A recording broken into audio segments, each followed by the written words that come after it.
Assalamualaikum warahmatullahi wabarakatuh. Baik, kami dari kelompok 2.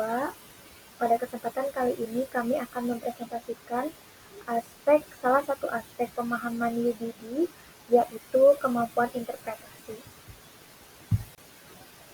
Kami dari kelompok 2 dengan anggota kelompok yang pertama ada Muhammad Ginajar Pamungkas, yang kedua ada Adelia Eka Putri Nuraini, yang ketiga ada Delia Nadifa Rahma, dan yang keempat ada Malina Mega Nutalan. Baik, sebelumnya mari kita simak terlebih dahulu apa itu aspek interpretasi. Kemampuan interpretasi adalah keterampilan penting dalam pemrosesan informasi yang melibatkan kemampuan untuk memahami, menganalisis, dan menafsirkan berbagai jenis informasi dengan cermat dan mendalam. Di antara dalam pembahasan kali ini, kelompok kami akan membahas aspek berikut. Yang pertama itu satu bermakna, kedua berbagi wawasan, tiga signifikan, yaitu benar, bermakna, dan penting. Kemudian yang keempat adalah ilustratif, yang kelima adalah membuat jelas. Untuk selengkapnya mari kita simak selanjutnya. Baik, saya akan menjelaskan interpretasi yang pertama yaitu adalah bermakna, di mana rubrik dari bermakna ini maksudnya adalah proses pembelajaran bermakna yang bagaimana cara mengaitkan informasi terbaru dengan konsep-konsep yang relevan dan sudah ada dalam struktur kognitif pada peserta didik. Di sini ada contoh dari rubrik bermakna, yaitu jika dapat memenuhi seluruh komponen itu bisa dikatakan sangat baik dan juga memiliki skor penilaian 4, yaitu jika peserta didik dapat dikatakan memiliki kemampuan interpretasi yang bermakna apabila peserta didik dapat menyampaikan, dapat menguraikan, dapat menerangkan, serta dapat menyimpulkan terkait suatu materi dengan jelas, dapat juga tepat dan memiliki arti penting serta sesuai dengan yang diajarkan. Begitu pula jika peserta didik bisa memenuhi komponen-komponen yang lain, itu bisa dikatakan baik, cukup, ataupun kurang baik, dan dengan skor penilaian 4, 3, 2, ataupun 1. Dapat dilihat di layar bahwa dari rubrik skor penilaian ini memiliki beberapa komponen-komponen yang perlu untuk dipenuhi oleh setiap peserta didik, di mana nantinya jika dapat memenuhi, peserta didik dapat dikatakan bisa memenuhi skor penilaian yang telah ditentukan. Berbagai wawasan dari kemampuan interpretasi dalam konteks pemahaman UPD ini, menurut KBBI, wawasan adalah hasil pemahaman, tujuan, atau pandangan mengenai suatu hal. Merupakan kumpulan pengetahuan dan pengalaman seseorang juga. Nah, wawasan ini berfungsi sebagai landasan untuk menginterpretasikan informasi dengan lebih baik. Pentingnya wawasan dalam pemahaman UBD ini, wawasan yang luas memungkinkan seseorang memiliki perspektif ataupun pandangan yang lebih kaya terhadap berbagai topik atau persoalan. Kemudian dengan memiliki wawasan yang beragam, peserta didik juga dapat lebih mudah menginterpretasikan informasi secara kreatif dan beragam. Nah, selain itu, peserta didik juga dapat mengekspresikan interpretasi melalui berbagai media seperti grafis, diagram, tabel, ataupun gambar.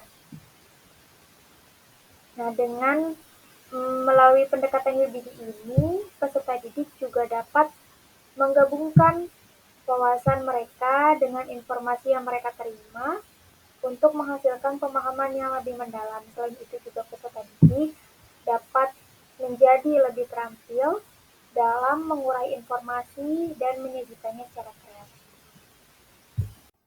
Baik, selanjutnya yaitu adalah komponen signifikan, di mana signifikan ini artinya adalah benar, bermakna, dan juga penting.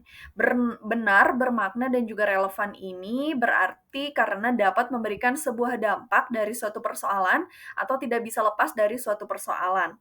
Di sini peserta didik dapat dikatakan mampu memiliki komponen ataupun kompetensi dari interpretasi signifikan jika komponen yang sangat baik, itu yang keempat, skor penilaian 4, jika peserta didik dapat dikatakan memiliki kemampuan interpretasi yang signifikan, apabila peserta didik dapat memberikan pandangan yang berarti dan juga relevan terkait dengan materi ataupun topik yang dipelajari secara jelas dan juga tepat.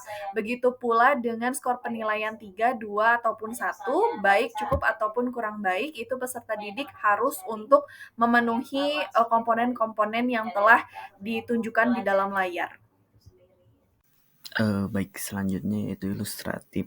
Ilustratif dalam secara kebahasaan adalah bersifat menerangkan atau menjelaskan, menghiasi. Ilustratif bisa diartikan juga sebagai menggambarkan. Ilustratif adalah metode yang digunakan untuk menjelaskan konsep-konsep kompleks melalui penggunaan contoh atau ilustrasi yang jelas dan konkret. Merupakan parameter yang dilihat dari bagaimana peserta didik dapat menggambarkan kembali apa yang mereka pahami sebelum mengenai materi yang dipelajari. Nah, ada aspek penilaian di samping ini mengenai ilustratif. Skor penilaiannya seperti 4, 3, 2, 1, dari 4 yang sangat baik, cukup, sampai kurang gitu kan. Nah, diantaranya itu yang pertama,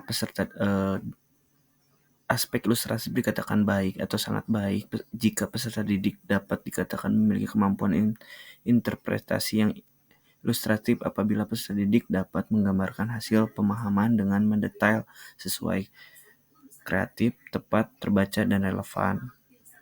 Kalau untuk dikatakan langsung saja ke kurang baik, mungkin jika tidak relevan apa yang dikatakan oleh peserta didik atau tidak bisa menggambarkan secara tidak jelas dan tidak tepat gitu dalam menggambarkan pemateriannya. Sekian dari saya. Baik, untuk aspek yang terakhir yaitu membuat jelas, di mana membuat jelas ini mempunyai arti membuat makna menjadi lebih jelas. Peserta didik mampu mengamati suatu hal, baik itu gambar, buku maupun materi, serta peserta didik mampu mendeskripsikan suatu penjelasan serta menafsirkan hal tersebut dengan jelas. Baik, di sini ada rubrik mengenai aspek penilaian membuat jelas. Dengan skor penilaian 4, kriteria sangat baik, di mana peserta didik dapat dikatakan memiliki kemampuan interpretasi apabila peserta didik dapat menafsirkan, menunjukkan, membuktikan terkait penyelesaian dari suatu persoalan yang diberikan dengan jelas dan sistematis. Untuk skor penilaian 3 dengan kriteria baik, di mana peserta didik dapat dikatakan memiliki kemampuan interpretasi apabila dapat menafsirkan, menunjukkan, membuktikan terkait penyelesaian dari suatu persoalan yang diberikan dengan jelas namun kurang sistematis dan tepat. Dan untuk skor penilaian 2 dengan kriteria cukup, di mana peserta didik dapat dikatakan memiliki kemampuan interpretasi apabila dapat menafsirkan, menunjukkan, membuktikan terkait penyelesaian dari suatu persoalan yang diberikan dengan jelas namun kurang jelas dan kurang sistematis. Untuk skor penilaian 1, di mana dengan kriteria kurang baik, di mana peserta didik ini dapat dikatakan memiliki kemampuan interpretasi apabila dapat menafsirkan, menunjukkan, membuktikan terkait penyelesaian dari suatu persoalan yang diberi. Baik, cukup sekian penyampaian dari kelompok kami. Semoga bermanfaat. Terima kasih. Wassalamualaikum warahmatullahi wabarakatuh.